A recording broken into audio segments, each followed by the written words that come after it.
Hi,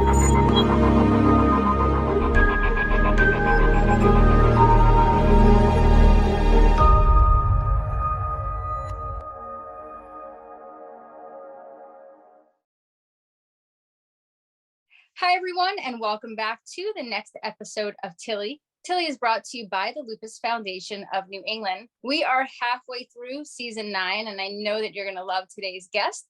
This is sort of a part 1. I am your host, Marisa Zeppieri Caruana. A lot of you already know me as Lupus Chick.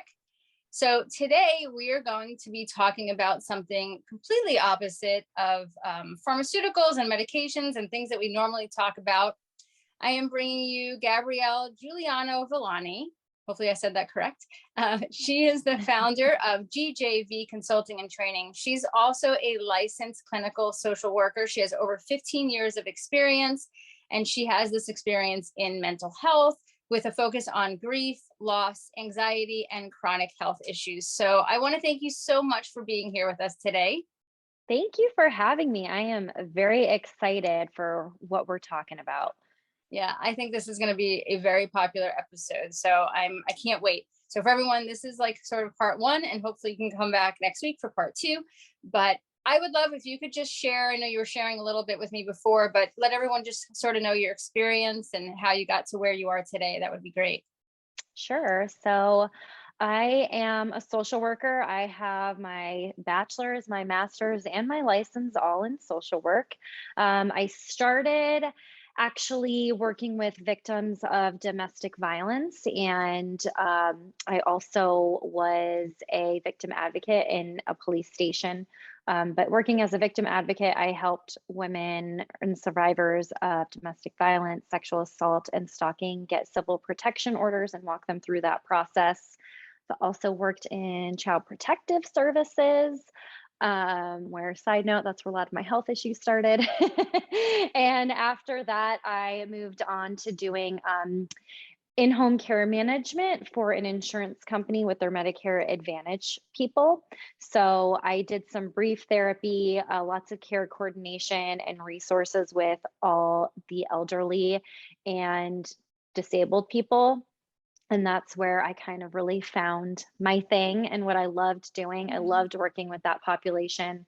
I really liked working with chronic health conditions, which there were plenty of. And after that, I went off and I started my own private practice back in 2017. And we grew and up to 10 therapists in our group practice that was based in Colorado, doing very similar things to what I did before. We did in-home counseling sessions for the Medicare population and Medicaid. And I just sold my group practice in December, and now I'm kind of focusing more on the consulting and training. That's amazing. Well, I love your background. And I know that since you do so much work with chronic health conditions, pretty much everyone that's watching has one or is a caregiver to someone that has one. So I know that this will be really helpful. So I want to sort of approach today like someone who's never heard of any of this stuff. So just really starting at the foundation. But we had emailed about CBT and EMDR, right? I have those correct? You do. If you could sort of like dig into what both of those are, and then I'd love to sort of branch out and how it can actually help someone that has a chronic health condition or has had trauma to like have some level of healing. Sure. So CBT stands for cognitive behavioral therapy. And that basically is the premise that what we think influences how we act and what we believe in life. So if you think that I hate you, then that's going to actually happen. So the premise of that is that we think that we can change our thoughts, and that can influence how we feel and therefore how we act. EMDR stands for eye motion desensitization reprocessing. And this was developed by somebody who was thinking more along the lines of single event trauma. So like somebody who had a car accident, but you can use this for a million different things. And that's really why I love EMDR so much. And basically how I like to explain it is thinking of your brain as like a big filing cabinet. And in the drawers of the filing cabinet are all those folders, and all of those folders is a memory. And you can take them out and you can look at it and you can think about it. And then when you're done, you put the folder back in and you close the drawer and you move on with your life. But something that's traumatic, maybe like when you got diagnosed with lupus, or if you were in a car accident, or whatever it is, those kind of get stuck. So I think of them as like you can't fully close the drawer. They're like kind of always there. You can't put it back and put it away when you want to. Like those negative or unwanted feelings just are kind of around in the background and maybe sometimes there when you don't want them to. And EMDR uses bilateral stimulation. So having our eyes cross over the center of our body. And in that split second, when that happens, those memories are reprocessed. And we think of them more as like neutral or blurry. And that's kind of a very general overview. There's much more to it than that. But it can be really life changing. And I've done it myself. That intrigues me, especially the EMDR. So, okay, so if someone's hearing about these things for the first time tonight, are these things that you specifically would work with like a social worker or a therapist on? Like it's not something that you would just sort of branch out and try on your own at first? You would work with like a therapist? Yeah, especially for EMDR. Although cognitive behavioral therapy, there's a lot of worksheets online because that's kind of a lot of what they do. There's a lot of homework. But definitely, I would recommend that you meet with a therapist who's trained in either of both of those things if they intrigue you. It's really important to have somebody there who's trained and in a safe place where you can process all of these things appropriately. Okay, that makes sense. So let's say someone wanted to try CBT. What, like, can you give us an example as far as someone that has like a chronic illness, let's say lupus or multiple autoimmune diseases? Like, what is a common like CBT technique that someone might try like in the first few sessions with somebody? And what would that specifically be working on? So, one that I use really often with my clients who have chronic issues or chronic health conditions is automatic negative thoughts. We call them ants. And there's millions and millions of them, I'm sure, but a lot of them that I see, especially with working with chronic health stuff, is like catastrophizing or jumping to conclusions or trying to be a mind reader. Those are all things that are not helpful. And we can really get stuck in our body and start catastrophizing or saying, oh my God, I like have this weird pain here. I have cancer now. I have this now, and really start to spiral.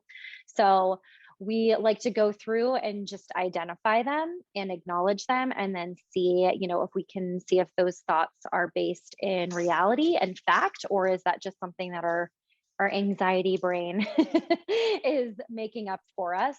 And then with that, I also use something called Socratic questioning. And basically, I'll say, like, let's put that thought on trial then.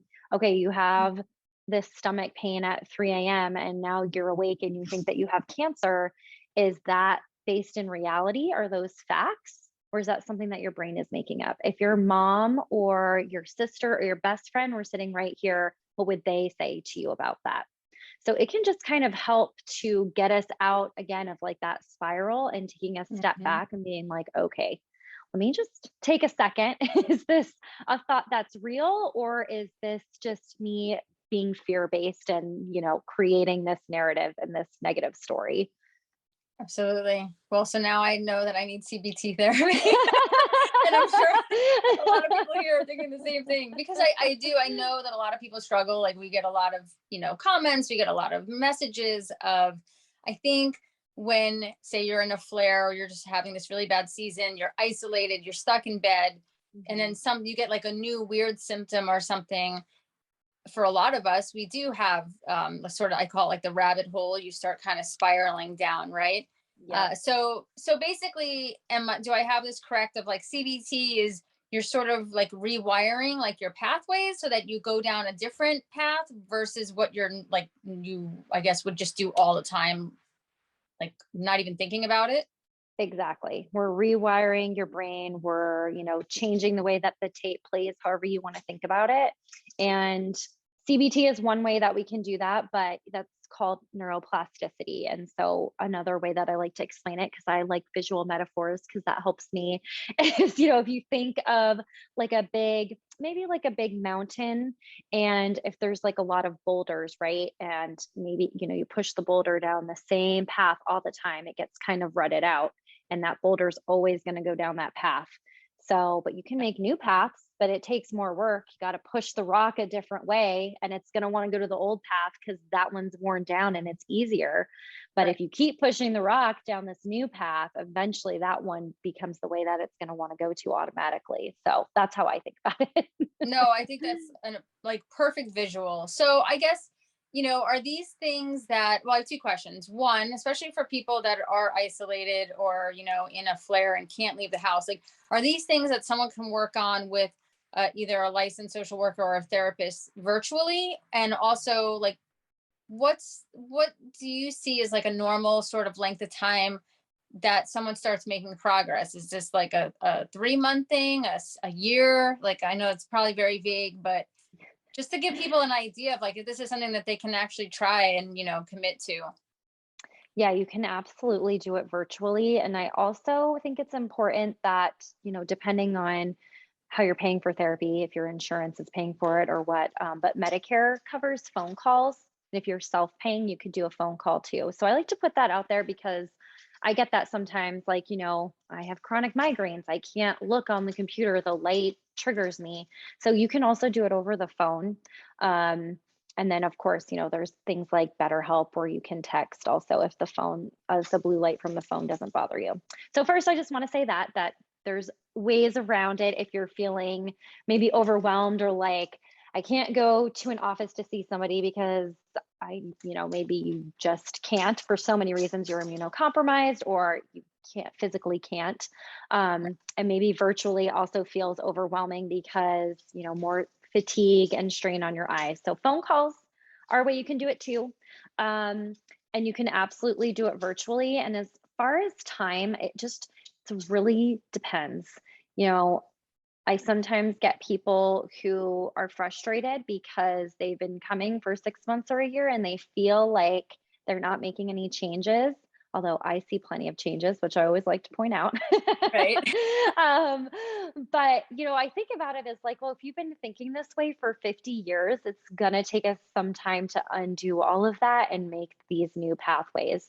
But, even just thinking differently for 1 second can start to make a difference. So it doesn't have to feel like it's some big thing and you have to totally change the way you think about everything. It can be very small. Right. I love that. I mean, it's a good reminder because I feel like, and I see this a lot in chronic illness communities, like we're really hard on ourselves. Yes. And there's a lot of comparison to people that are like able-bodied and healthy. And it puts a lot of pressure on us. So like the illness doesn't put enough pressure, right?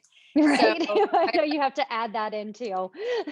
you see the changes. They may not see it like right away, but I think it's good to have someone that is reminding you of that. And then like, so let's sort of flesh out the EMDR a little bit. Is that something more it sounds like a little bit more intense? You want to be like in this safe place. Is that something that you would normally do like in a therapy office?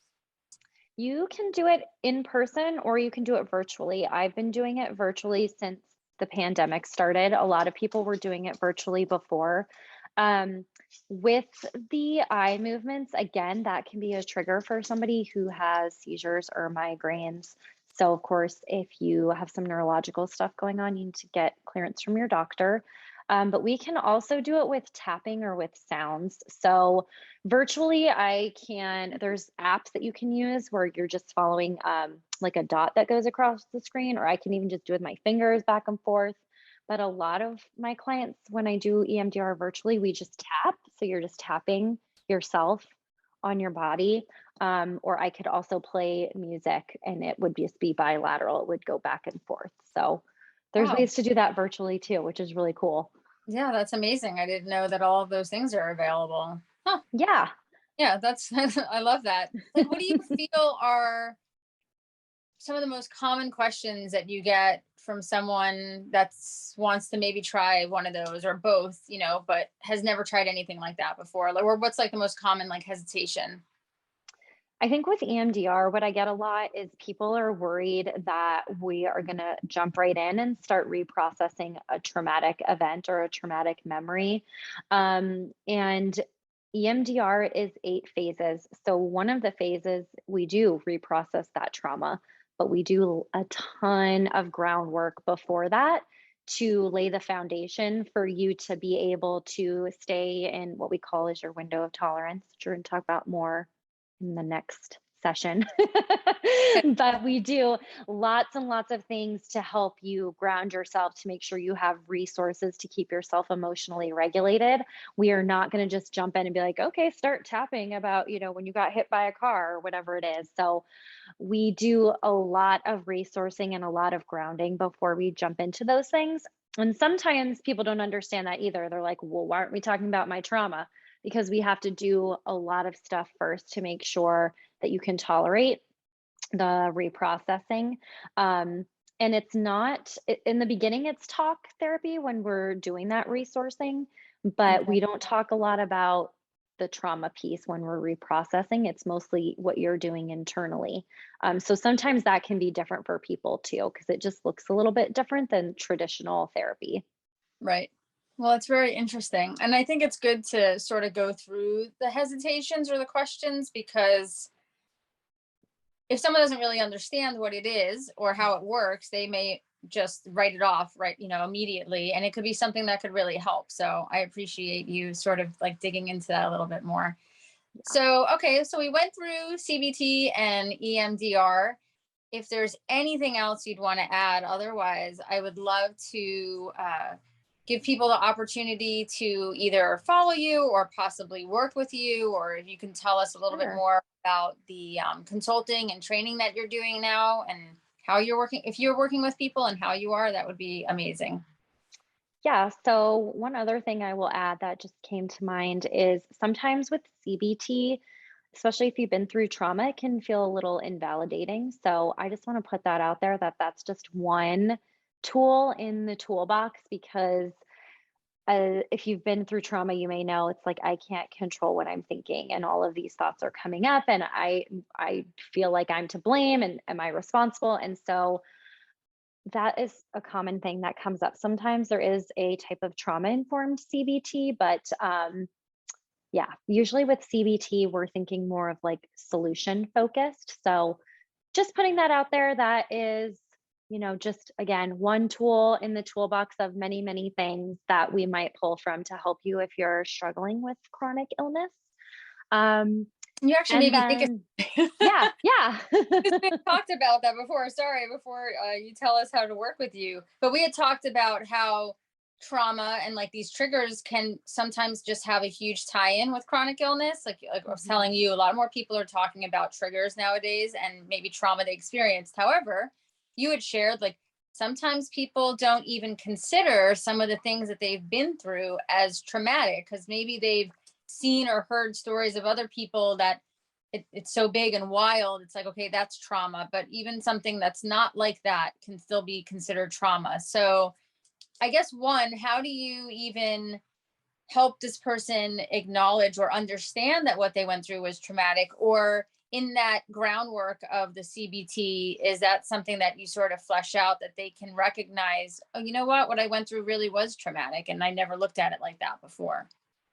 Yeah, absolutely. So there are a couple different ways we can do that for sure, especially with both. And actually with any therapist, your first session, you are going to be giving your life story basically. And that's part of what we'll do is we'll look at this and we'll say like, okay, what are your goals? And here's some ways that we could meet that. CBT maybe could be one of them. EMDR could be one of them. It really just depends on the person and what they need and what's a good fit for them. But for sure, like we were talking about earlier, I think sometimes, actually not sometimes, quite often when I'm thinking about the clients that I've worked with, they'll be like, well, I shouldn't feel this way, and it's really not a big deal. And yeah, I had cancer, but like whatever, I should just, pull up my bootstraps and just keep going, and I should push myself, and I'm in pain, but I'm going to go to the gym anyway. And so we'll just use some of these techniques that I talk about to, just have more understanding. And also that sometimes if something happens, maybe it's not like a big thing, like you didn't have a big car accident or whatever, there's so many examples I could give. I don't want to traumatize anybody who's watching, but it's how your body stored that information and how your body responds to it.